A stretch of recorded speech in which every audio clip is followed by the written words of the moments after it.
there's so many mixed emotions when it comes to what I do. You'll have some people that are giving me attitude. You'll have some people that are frowning at me. You'll have some people that show me a lot of respect, because they know ukuThwasa is not easy. I had 4 people try and kill me during my graduation, using muti, using magic. Nkululeko on Cultr.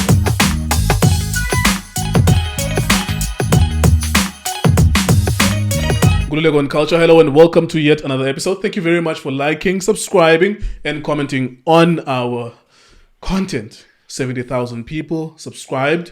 Thank you so much for being with us throughout this journey. We're almost close to a year since we started shooting. So it's not every day that you find someone who was born in Britain, was white, and an Inyanga or Sangoma. So today we have Uden, who is precisely that. Thank you very much for joining us, Den. How are you? It's a pleasure. I'm fine. How are you? I'm good, thank you. Okay, I told you when I met you, I said I don't know how to even greet an Inyanga, even when they are indigenous and they're black. If I see an Inyanga or Sangoma, I don't know whether to shake the hand. So what's the appropriate greeting for you? Well, there's several different greetings. One is Tawaza, one is Makoz, and one is Umdao. But with me, I'm Nao, which is Umdao. Okay. And the separation as well, are you a Gogo or a Mkulu? I'm both. What does that mean? So, well, technically there's 2 Gogos and there's 2 Mkulus. But primarily, the main one is a Gogo. Mm-hmm. But still, same question stands. What does that mean? What's the separation between a Gogo and a Mkulu? Now, in language, in isiZulu, it means female and male. It means grandfather and grandmother. But in the context of Unyanga and Ubungoma, I am sure that it means something different. And not really. Technically, it means the same thing, but it's just ancestral. It's those ancestors that have passed who are gifted that now live within us. But they're still male and female. So the definition's still the same. Okay, so they can express themselves different through you and I. So I can be male but be a Gogo. Yes, correct. Then what does that mean to be both? To be both, well, it's quite funny because sometimes you'll see me and I look really young. And then other times you'll see me and I look a lot older. And so when I'm looking a lot older, it's the Mkulu side. When I'm looking a lot younger, it's the Gogo side. Okay, all right. That's interesting. We'll unpack it at some point. When I first met you, I said you are obviously British. Yeah. Tell us about why you're in South Africa. When did you come here? Maybe let's start with your upbringing. Where did you grow up in Britain? So I grew up in an area called Burton-on-Trent. I did move to a city called Birmingham. And I have been in many other cities in the UK. But when I was in Bradford / Leeds, I was with my ex-partner and she fell pregnant. She was a Botswana lady. She was originally from Botswana or from South Africa? She's originally from Botswana. Okay. So when she fell pregnant, we wanted to do everything culturally and traditionally because I was a strong believer in doing so. Even the kids' upbringing, I said I wanted to be both sides, not just one. Sure. So we went to the elders to get married and everything else, paid the lobola. Things didn't go too well. I don't want to say too much because she's still the mother of my kids. Sure. But then for one reason or the other, I come to South Africa due to business. And that's when I met my first Gabella. Okay, let's revisit England. What was your upbringing like there? You growing up in a family with a mother and a father? Yeah, I grew up with my mum and my dad until about the age of 15. But it was a good upbringing. There was nothing bad or anything to say about them. Yeah, it's, football is such an interesting sport because, as you say, Burton, I'm thinking of Burton Albion. Yeah. And as you say Bradford, I'm thinking of Bradford City. And as you say Leeds, I'm thinking of Leeds United. Yeah. You know, like I'm literally locating your upbringing based on the football clubs. On the Because football clubs. I'm involved in football somewhat as a journalist. Did you follow any football club when you were there? Did you play as a junior in any of those football clubs? When I was younger, I used to support Manchester United, to the point where me and my little brother, we had like stones, like the bricks that were laid towards the going towards the stadium. They brought this thing out where they'd let you engrave your name. So they'd professionally engrave it, and you'd pay a certain amount of money to get it done. Sure. So me and my brother had had our names put there, but we no longer support football. Why? I don't know. I'm just too busy with everything. Okay, but there was no political reason why you don't follow football or anything like that. Oh no. Yeah, and were you in it? Like, was there any possibility for you to play for a club, or what sport were you participating in when you were younger? I did play football because my dad used to do a lot for like the communities and tried to make sure that the kids stayed out of trouble and give them something to do. So I did play football as part of his football team, but my main thing was more combat sports. So boxing, kickboxing, taekwondo, cage fighting. Yeah. And to what extent did you take that? Like, was it just as a fan or training as well? No, I was doing well in the karate and taekwondo competitions, to the point where I left for 4 years due to personal reasons. And then I bumped into I saw my trainer in town, and he asked me to return. And I said, I can't possibly return. There's only a week before the competition, and I've been out of training for 4 years. And he said, no, please try and make it possible. So I did. There was another occasion where I was due to have like a semi-professional fight, but due to my love of Sorok, I snapped my ankle the day before. Yeah. Was there anything that you learned from combat sports, the sports that you participated in? Because I suppose there is a school of thought out there that when we engage in cricketing, global sporting events like cricket, for example, it's sort of like we are mimicking a world war. India versus England. There's like maybe a greater meaning you can infer from us participating in sport, whether it's football, Argentina versus England, for example. It invokes some memories of wars that have been fought before. And then, of course, I suppose boxing is a more personal sport, and even tennis, it requires a lot from you personally, individually. You're responsible for your own performance or non-performance. Was there anything that, or you don't even give a fuck about it? It's okay if you don't give a fuck about it. But do you infer anything from combat sport when you are there one-to-one with another man, and any mistake you make is the reason why you lost the game? Yeah, very much so. I agree with you. I think it's very much like chess. Yeah. In the sense of you can't blame nobody else but you. If you make one wrong move, that can be the end of that can be the ultimate results, you know, whether it's defeat or whether it's that you win. So you've always got to be like 3 steps ahead. But I think it has taught me a lot, and I think it did help when it comes to the whole ukuThwasa side of things, because it teaches you a lot of discipline. It teaches you that you should be humble, and that you're not being trained these things to harm people, but more so to defend yourself and defend others if you need to. And also the sense of, you know, sometimes it's tricky when you're whether you're in training or whether you're in the ring, there is points where you want to quit, but you can't quit. And so that's why I'm saying there is probably a lot of similarities between some of the things that I was taught within my combat sports, if you like, and ukuThwasa. Yeah, that's interesting. Were you always curious about other people's cultures when you growing up in England? I suppose that's so you only know the world that you know. When you're 15, 16, when you're 14, 13, you only know the kinds of people that you know, the kind of language that is being spoken, the music that's being played. We're always curious about other people when you're growing up, if you are aware of that. Well, most of my friends in the UK, I would say 98% of them are either Jamaican or African. And they always have been from a very young age. Why is that? I just feel like we clicked a lot more.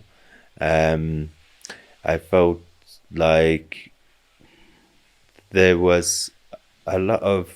I don't judge anybody. I speak to a homeless person just the same way as we spoke. And so I just feel like we are more on the same page, if you like. And even all of my ex-partners are either African or Jamaican. Even my kids are African or Jamaican. How many do you have? I have 4 kids. And all of them are African? Apart from the two eldest are quarter Jamaican. The other two... I mean, for me, they're African. Yeah, they're still... Every black person is an African. But I get what you're saying, the separation. Yeah. So, but the two eldest are quarter Jamaican. The other one is half Nigerian. The other one is half Botswana. Yeah. There's nothing in your family that suggests, like maybe your grandmother or great grandmother. Like, why would you have gravitated towards black people? Well, at the time, people used to ask me the question. Obviously, growing up and everything else, and especially when, let's say, I go out on a date, and then someone would ask me, "Oh, have you ever been with a black person before?" And then when the question then comes up and I say, I've never been with a white person before, they're shocked. So at the time, they used to ask me why, and I don't know. I don't know why. But then, correct, like you're saying, when I went through ukuThwasa, and now it makes a lot more sense because one of the Makulus was exactly the same. Okay. That's interesting. Talk to us about the journey then to South Africa. You're saying you came here on business. At least we have a picture of you in England, and the kind of kid that you were in England. You come to South Africa for business, but it's not normal that people would stay there for good. Take us through the journey. What was the business about, and then what attracted you to then saying, "I am deciding to stay"? With all the problems that we have, why would you decide to stay in a country that doesn't have electricity? Are you a fugitive? No, I'm not a fugitive. Okay. That's a direct question. That's a more direct question.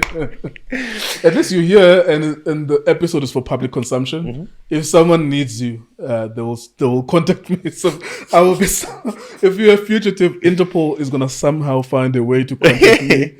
And like, how did you meet this person? So you're not a fugitive? No, I'm not. All right, let's talk about the business to coming to South Africa initially. Yes, so there's several businesses that I do, but one of them is marketing. I've got over 15 plus years in marketing and helping everyone from startup to global brands. Another thing that I do is trading. So at the time, because they haven't gave us permission to, but I don't want to mention no names, but there was a certain company here, there's a credible trading company, and we reached some kind of partnership. We reached a partnership because there's another side of trading that I do that they don't cover. And there was the Forex side of the education that they cover, which at the time I did not cover. Now I educate people on the subjects for free. But at the time, it was like a mutual agreement. If they wanted to know about the other side, then I would teach them. If they wanted to know about Forex, I would send them their way. So that's the agreement that we had. So I thought we're better to find people who want to be educated about making a lot of money, and not lose money, right? But this was about education. It wasn't about taking people's investments. So I went to the casino because they love to make money there, right? But they keep losing money. And so I was educating them that you can put stop losses and take profits in place to ensure that you make the money that you want to make, but at the same time, you're not losing. It's not a fixed machine that's going to just keep taking your money. And then that's when I met my Gabela. She was In a casino. At the time, she was Gambling. No, she wasn't. She was at the time. She was working part-time at the casino, and she was working behind the bar. And she said that she'd been expecting me, and I said, "How? Me and you, we don't know each other." And where's this? In Santon. Okay. So, yeah. So I said to her, "How? You know, we don't know each other. It'd be like me saying to you, I've been expecting you. You'd say the same thing to me." So then she started mentioning about certain things that happened back in Botswana and certain things that had happened back in the UK. And specific things. Yeah, that very. She wouldn't know. Too specific. So then I was like, okay, fine. You've got my attention. You're even mentioning like exact figures, like financial figures. That how could you possibly know those exact figures?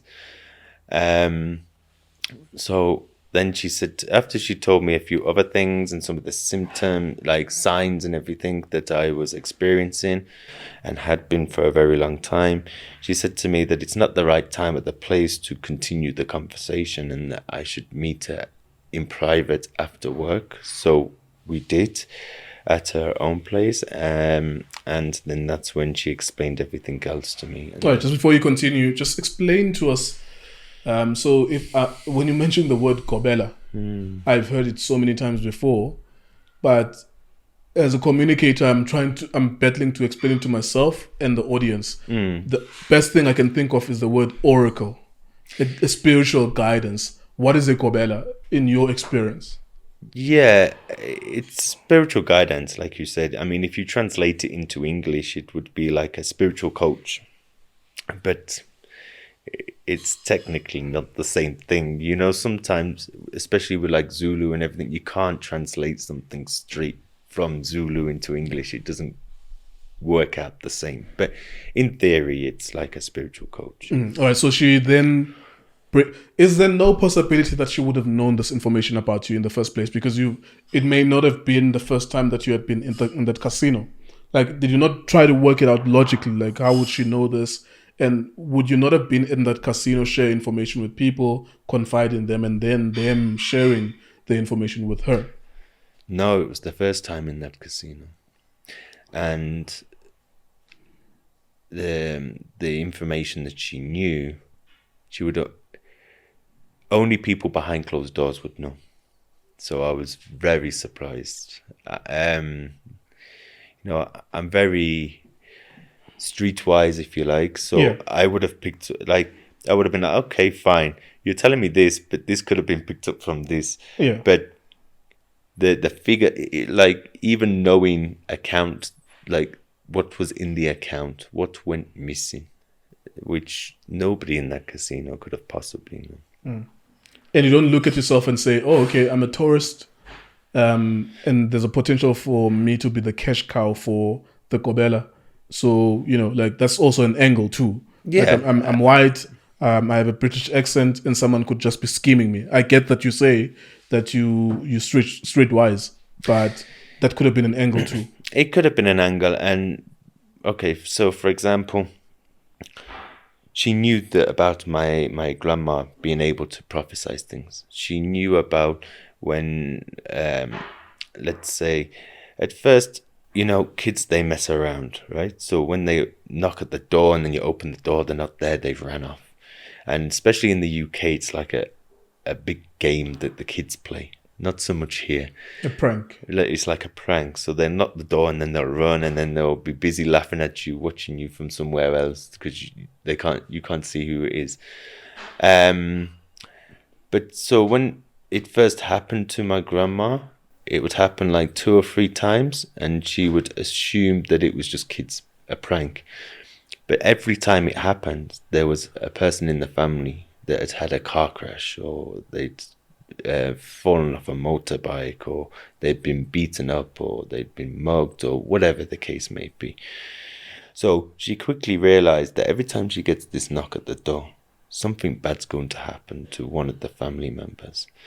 So she would be busy calling everybody that she had in her phone book and checking that everybody is fine.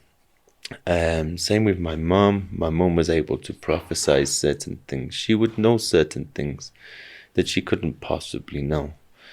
And with mums, they have that mother instinct, if you like. They know when something's wrong and when something's not, but the details that she knew was just too much. Same with myself. I used to experience seeing dead people and being able to see ghosts and stuff like that. So she wouldn't possibly know these things. These things are not something that we put out there on Facebook or Instagram. And at the time, we just felt like we was obviously gifted. Just before answering my calling, my daughter, who's only 8 years old now, fell extremely ill, was screaming, was having extremely bad nightmares, and was seeing dead people also. My mum was constantly in car crashes, non-stop. Every nice car she had destroyed within 1 or 2 weeks. So there was a lot of things that were happening that she could not possibly know. Okay. And what's the first thing that she does with you in terms of just giving you guidance? What do you have to do to transition from being just a normal person to where you are now? So with ukuThwasa, you have to agree to be at the Gabela's house. So with a Gabela, you have to ukuThwasa 4 people under your Gabelas to ensure that everything I'm doing for you is correct. And so I fell under one of her first 4. So I technically went to her Gabelas. Now, me and her, we get on very well. The other Gabelas, we don't get on too well. But I put up, I shut up, I waited till I graduated, then we had an argument. But there is a lot, you know, like when you enter, you have to sleep on a straw mat. You can't leave the house after 6. You have to ask for permission. There is certain rituals that have to be done. But same with the graduation rituals, they're not really something that we're supposed to mention. Okay, I understand that. What was the difficulty that you were met with as you went through this, taking into consideration the cultural differences, the linguistic differences, and even the environmental differences in that you are in a different country, different smells, different sounds, different conventions? What were some of the things that, you know, okay, cool, I didn't know that this entailed? Because this is weird, like you're telling us this, but I have so many questions in my head, like, okay, when they slaughter, are you not freaked out? Like, because you wouldn't have known in advance that that's what was going to happen. Yeah. No, I think, like I said to you before, all of my friends, UK side, even the mother to my kids, their families, they were all African or Jamaican. Yeah. So their culture's still the same. It's just a different country, right? So none of these things were a real shock to me. Some of the things I already knew and was already, I wouldn't say Sangoma or Inyanga wise, but like when it comes to culture and traditions, you know, like I said to you, she fell pregnant, so we flew to Botswana to do everything, the Lobola and everything else. So I wasn't totally oblivious to the cultures and the traditions and how things are done. I knew about Sangomas and Inyangas before when I was in the UK, but even me, I did not know I had a calling. Yeah. And what does graduation mean? Like, what must you go through without giving us the details? As you said, that it's difficult for you to do that. That's almost classified information. But what does graduation? Were you aware that there's a potential for you to pass or fail? How do you inherit their supernatural powers? Now, I'm being extremely naive because I don't know what happens there. So how do you know when you've inherited the supernatural powers? What does failing or passing means? Is there such a thing? Yeah, there is such a thing, and like I said, I can't say too much, but the bits that I can say is one of the tests is on day 2 of ukuThwasa, which is the day 2 of graduation, because I know you like to appeal to both audiences, so I'm trying to translate. Yeah. It is about going to the river. Now, going to the river is like the final test. If things are not done correctly, then it means going back. And that's why you have to go there with your gabelas, because otherwise you, especially to a worldwide audience, it might sound a little bit crazy, but here in Africa it won't. But you might be taken by the river. So there's spirits within the river that could take you if you have failed. And that's why it's important that you have someone there who is powerful enough to drag you back out of that river, and for you to then go back to the Gabela's house and say, okay, fine, what needs fixing? What was then the problem? You know, what are they not happy with? And then fix it from there, and then revisit the river. Yeah. Okay. Thank you so much for that. I needed to understand all of that, and I suppose even the audience as well, the process that got you to where you are now. Because when we spoke the first time, you were then the Sangoma. Yeah. We needed to understand how did you get there and how did you get to South Africa. Okay. If you were in Romania or Slovenia, you could have easily just been a gypsy, a palm reader. Why is it that you did this, for example? Because there are different spiritual realms that people walk into based on their races and their cultures. I understand the context that you've always been friends and been in relationships with Black women or Africans or Jamaican Caribbean women.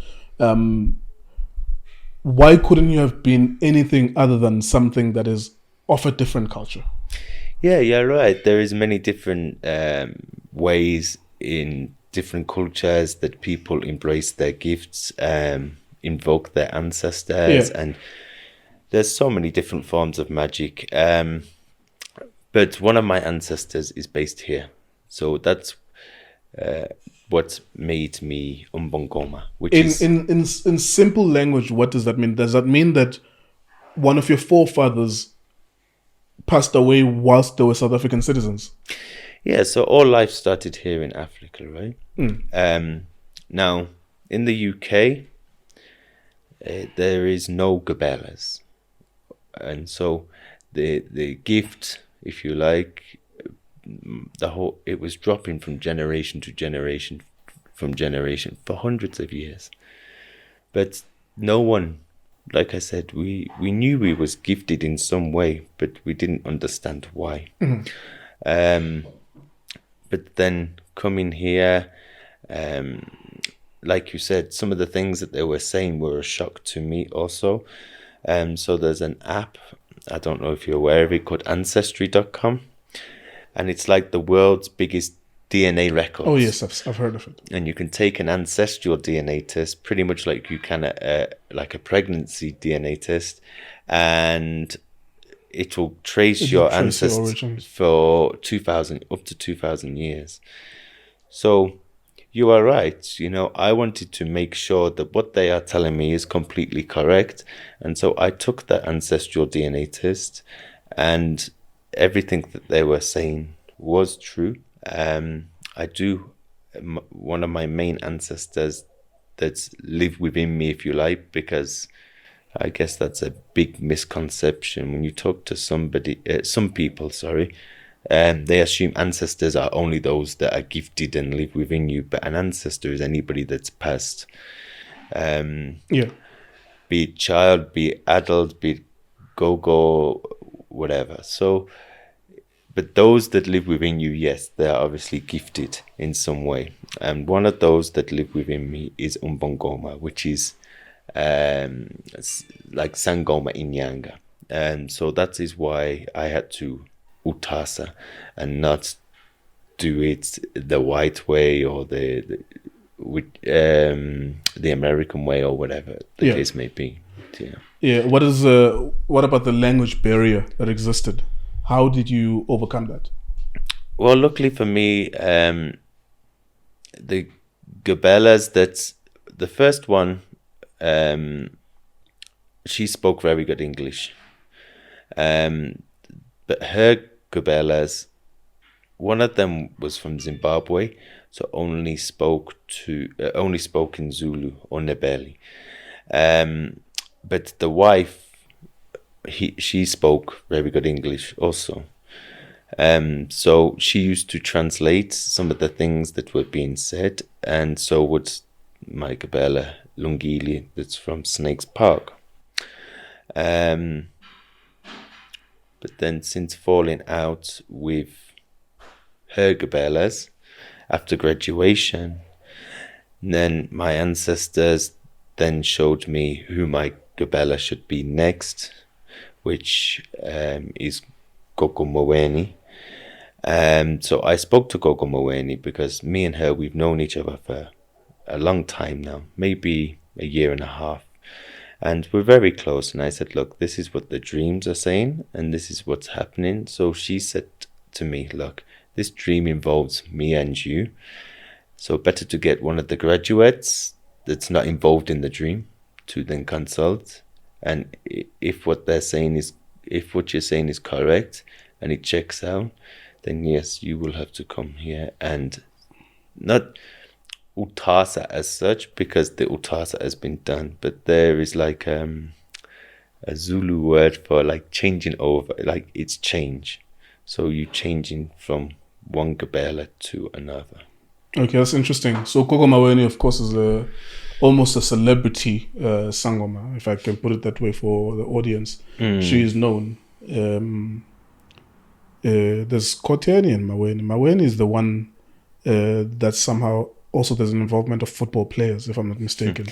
Yes, so I know Gogo Skuteni. We're very good friends, and I know Maweni. We're also very good friends. Okay, all right. So all of you guys are celebrity Sangomas. I wouldn't say I'm a celebrity. But they are known. Yeah, they are known very well personalities. known, and I do know a lot of very well known people and Sangomas. Yeah. And I think that's the difference. You know, not someone, but a lot of people have said to me, "You're a celebrity," and I've said no, because there's a difference. You know, if Skuteni or Maweni turn up here, or they turn up in Santon or Rosebank, or even in MP, you're going to know who they are. Yeah. Where me, I'm very well known, but in certain areas. Yeah. So like here in Gauteng, yes, I'm more well known than, let's say, in MP. Yeah. So then technically to me, that's not a celebrity. A celebrity can go from here to Botswana and you still know who it is. You're blonde, you have blue eyes, you have an English accent. Yeah. That I'm sure has caused some eyebrow-raising moments, as you may have happened with your Kobelas that you fell out with, that they were not with the idea of, I'm Xhosa. We have a rite of passage, for example, our own ritual that we don't talk about, but it's men only that go through that ritual. If I saw someone who looked like you in my rite of passage, maybe 99.9% of my fellow boys who are going through that ritual would then decide not to go through it, because they see someone that looks like you, and they would say, in their minds, they would infer, would say, this is not culture being done appropriately. It will be seen as inappropriate, for example. So I'm personalizing this just to make an example that if I was going through my ritual from boyhood to manhood, and there was someone like you, there would definitely be a problem. Tell us about your experiences with people who you clearly sense that they have a problem because you are white. Yeah, it's true. I mean, there's other white Sangomas out there, right? I'm not the only one. Yeah, for sure. But some of them are either not ukuThwasa correctly. There was another one that was on an interview, I don't want to mention no names, completely embarrassed themselves, and also made other white Sangomas come across very bad because you're saying things that are not actually ukuThwasa. But I think the problem is, the point that I'm making, if you like, is there is other ones out there. But like we was talking about my upbringing and everything else, fighting in the ring and the combat sports and being able to defend myself and not being scared of nobody, is why I guess I'm, in some ways, especially with the friends and everything, that, like I say, I don't typically hang around with white people, but there is a lot of people who try and give me a problem, but then I know how to handle it, and I know, okay, fine, you obviously feel that way, let me just leave you to it. But also, I'm not intimidated by you. I know how to defend myself, but I'm not going to defend myself unless you come at me physically. And I also know how to defend myself verbally, and I know that I can hold my own in a conversation when it comes to Inyangas, Sangomas, and all the different spirits. So in that sense, I think that's why with myself it's a little bit different, because I think a lot of them, they get scared, they get intimidated, and then they go off the map, if you like. They're nowhere to be seen, they're nowhere to be heard. Where with myself, I just face the conflict head on. So there is conflict with the fact that you are white and you're sharing the space, and perhaps you're taking from African indigenous knowledge. Are you confirming that there would have been people who have problems with?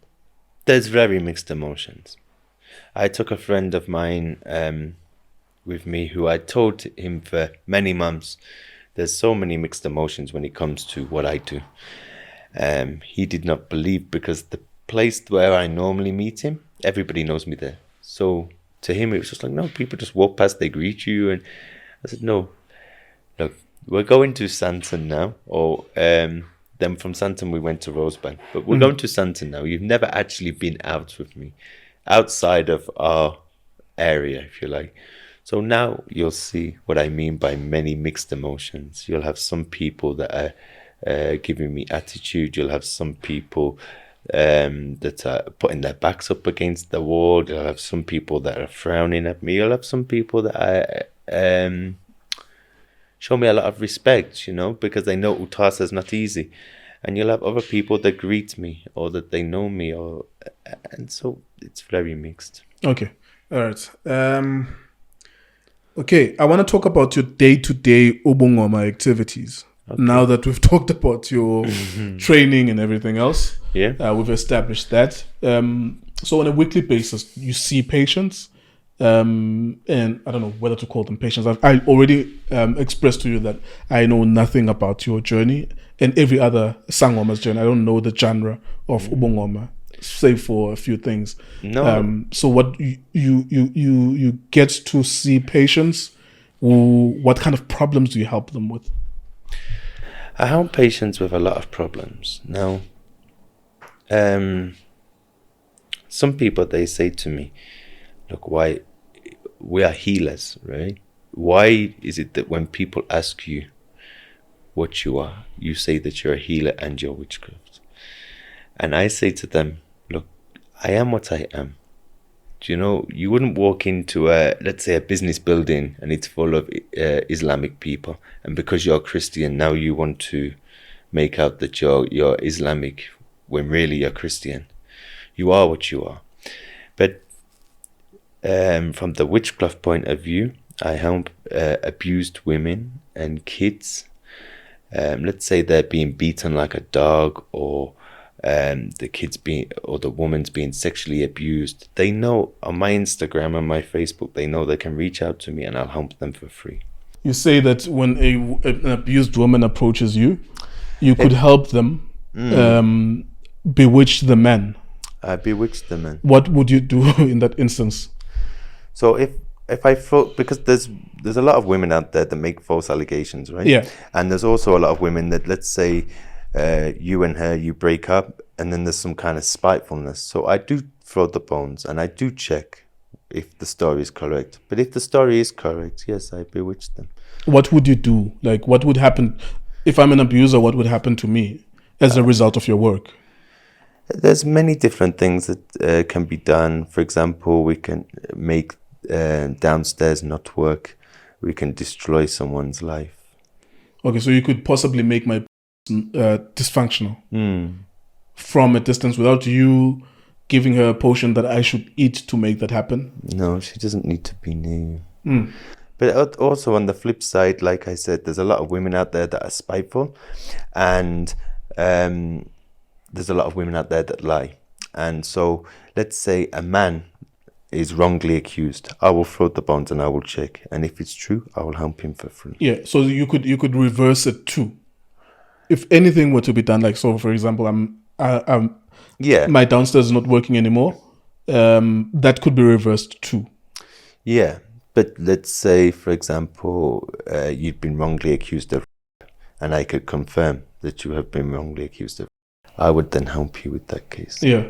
But then also there's the healing side where I help people with all different kinds of problems. Okay, so on a weekly basis, people come to you with those kind of problems? Mainly the healing side, yeah. But it is known that if they come to me, I will help them. And I don't charge them. For example, I don't understand that. I don't, because... So you do your work for free, basically?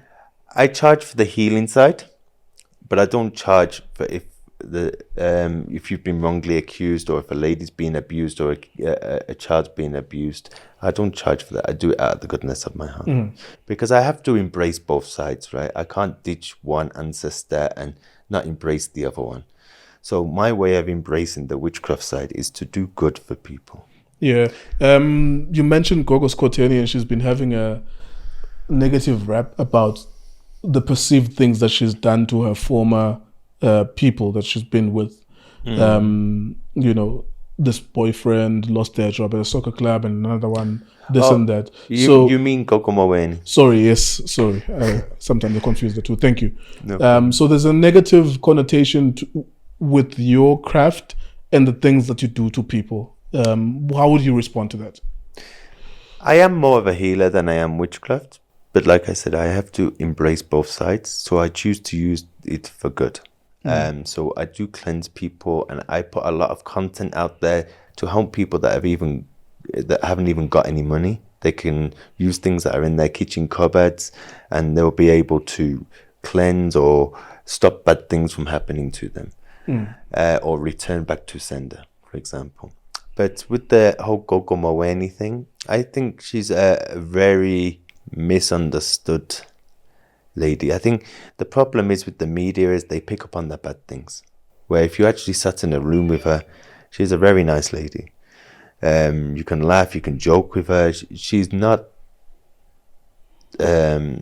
people latch onto the witchcraft side, right? Yeah, I mean, she owns the things that she's purported to have done to the man. She speaks out about it. Like if you ask her what happened to this former player, she will say, "I did this to him." I did. And you can understand the negative repercussions of that.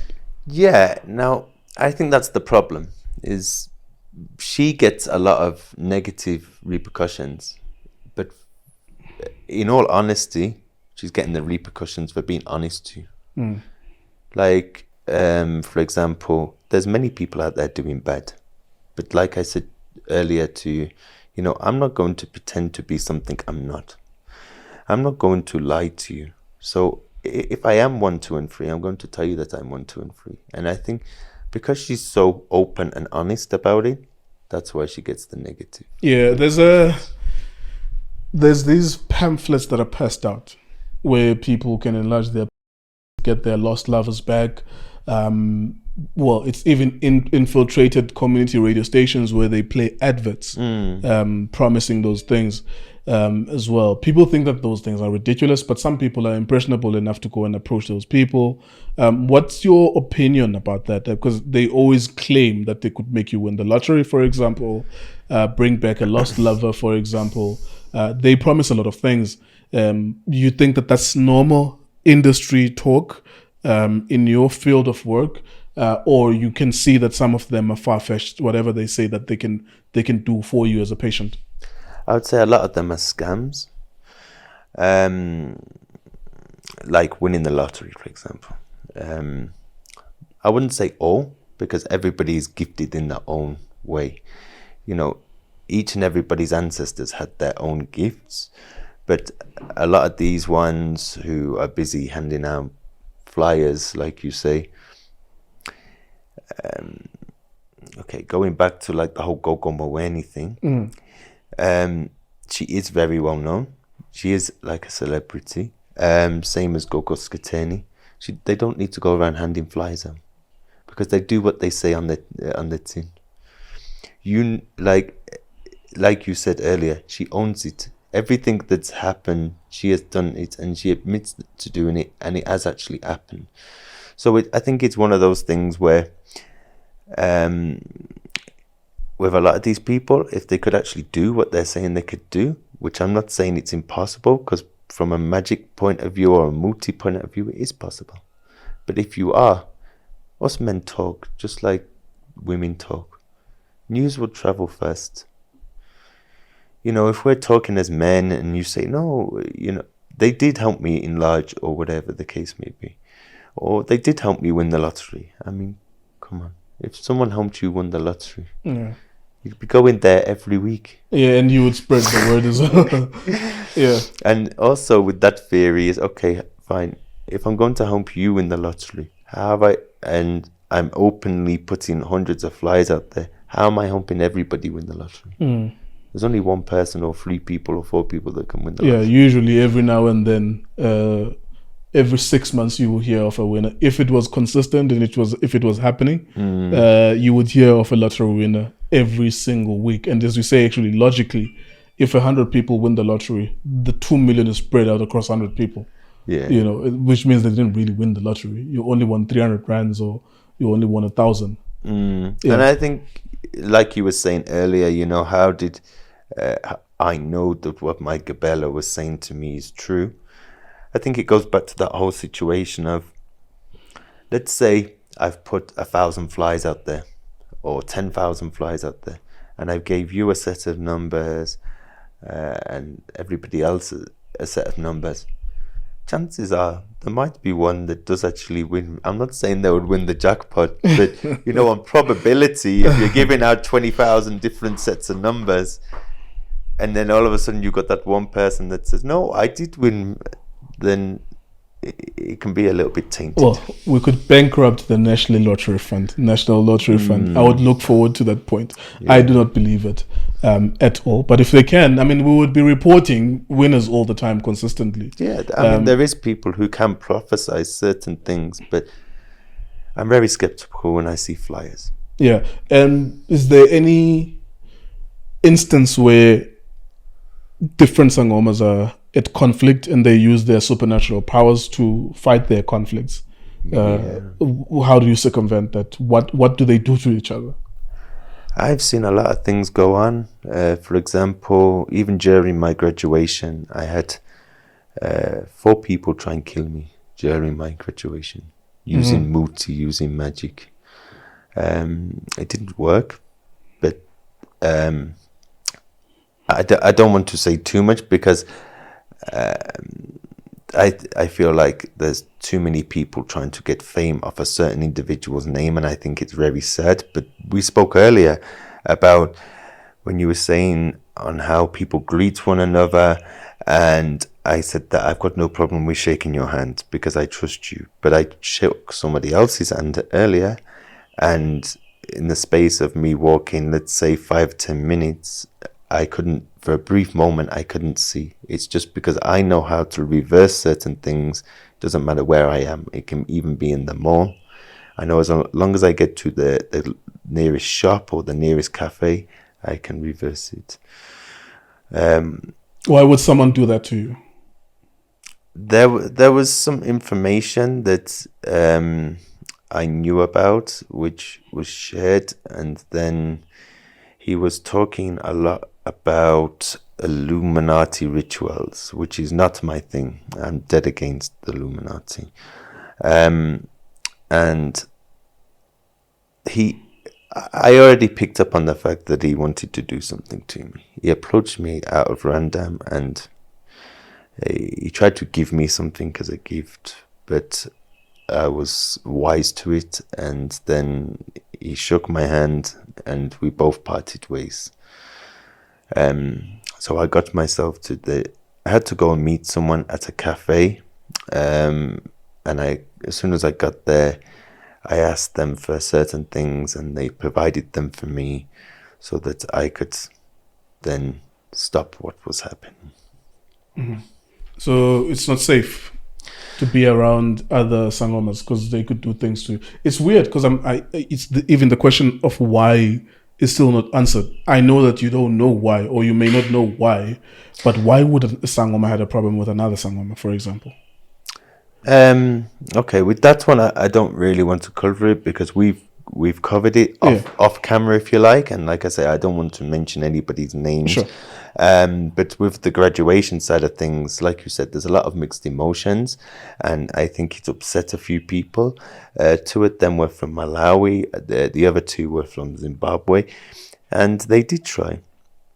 But you see, with the mixed, if you like, yes, I have got the Umbongoma side, but I have got the other side as well, and we focus on some very different things, if you like, that can protect us from such. So that's how I knew how to reverse what happened recently today so fast, because if I'd just been in Yanga, then that would have been a problem. Okay. Have you ever had any weird reaction from your patients based on the fact that you're white? They didn't know in advance. No, they typically they know. When I was ukuThwasa, people used to come for consultation. Yes, they were surprised because then they would come in, and obviously we would use the clients as training, if you like. There would be the Gabela there to watch over and have his personal professional opinion, but we'd also use it as our time to train. You know, he would ask us, okay, what can you see from this person? What does the bones tell you about this person? And then if there was anything else to add, or if anything was incorrect, then obviously they would then step in. But even with those situations, I used to like to tell the client what is the problem before we even throw the bones. So then we would throw the bones, and then the bones would confirm what I was saying. Okay, what do you see for this podcast? For me, for this podcast, like just by looking at this podcast, what does the future hold for us? Is there any serious danger that is coming in the next 12 months for us? No, like when it comes to... actually, like what I'm doing now is something informal, but I'm just being creative as a journalist. I'm saying, with your power, with all due respect as well, what do you see for the self and this podcast? Where are we going here? No, I think you're going to be extremely successful. And I think within, like you say, within the next year, you are going to have some big names sat in the seat, and you already have. There is no, I don't see any threat between you and the podcast. That's comforting to know. So that means you will still have a job in 12 months. No, honestly, I do. And like I said to you before, if there's anybody that I can help you with, even if it's international ones, then we can do so. It's not a problem. Okay. What's your relationship like with your kids now? I'm trying to wrap up. I'm going to ask you about your kids, and then maybe just what would you like to do like in the next 4 or 5 years? My relationship with the kids, we are very close. We always have been very close. It's been tough on them. Communicate via Zoom or? WhatsApp mainly. And it has been very tough on them because we are extremely close, and they are in the UK and I am here. But at the same time, I know I need to do exactly what the ancestors want, because it's unfair on them to go back for 2 weeks and show my face, to then have to come back. I would prefer to stay away until everything. I know there's certain things that I need to do. Even though I've graduated, there's still things that they want me to do. And I want to complete those things so that at least then when I go there, I can spend maybe 3 months, 6 months before having to return. So you have intentions of eventually retiring to England, your homeland, at some point in future? I'll be to and from. My intention, my long-term intention is to get a mutual agreement with the mothers to my kids, and that they spend 3 months, 6 months here, and then they go back and they spend 3 months, 6 months there. Okay. With having 4 kids, I could do one every 3 months, couldn't I? Well, you are technically an absent father. Yeah, but it's for the sake of my kids, so it's very hard. Because, like, for example, they don't fully understand. They're very young. But my daughter was very ill until I answered my calling. And so I know if I don't do everything that they want, potentially I could put her back in that same situation, which I don't want. All right. Talk to us about a conspiracy that is ridiculous, but you believe in it. Like, is there anything that the death of a superstar or anything that is known as a conspiracy, but you are 100% sure that the conspiracy is true? You're trying to get me killed, you are. No. We have you here. It was no, I'm joking. I would definitely say the prince. Well, I know the Princess Diana was murdered. It wasn't an accident, and I know that for a fact. But like, how would you know that for a fact? I know. I believe the conspiracies about the race of Princess Diana's partner and how the royal family didn't like really that. I sort of believe that line of thinking. I'm with that too. But how would anyone know that for a fact?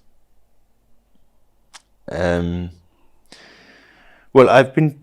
Let me start with like the evidence, if you like. So there's the whole camera footage there in France when it happened.